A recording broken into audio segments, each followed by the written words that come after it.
मतमोजणी पूर्व तयारीचा आढावा, वरिष्ठ अधिकाऱ्यांकडून मतमोजणी केंद्राची संयुक्त पाहणी।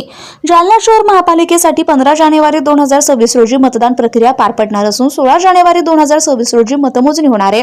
सोमवार दिनांक 12 जानेवारी 2026 रोजी सायंकाळी 6 वाजता मिळालेल्या माहितीनुसार निवडणुकीच्या पार्श्वभूमीवर छत्रपती संभाजीनगर विभागाचे विशेष पोलीस महानिरीक्षक वीरेंद्र मिश्र, जिल्हाधिकारी तथा आयुक्त जालना शहर महापालिका आशिमा मित्तल आणि पोलीस अधीक्षक अजय कुमार बन्सल यांनी जालना औद्योगिक वसाहतीतील सिद्दीकी इंजिनिअरिंग येथे उभारण्यात आलेल्या मतमोजणी केंद्राची संयुक्त पाहणी केली।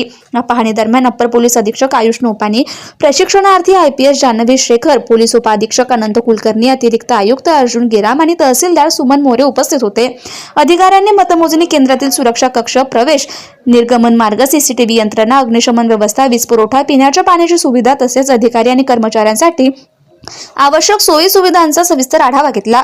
मतमोजणी दरम्यान कायदा आणि सुव्यवस्थेचा प्रश्न निर्माण होऊ नये यासाठी आवश्यक ती खबरदारी घेण्याच्या सूचना पोलीस प्रशासनाला देण्यात आल्यात।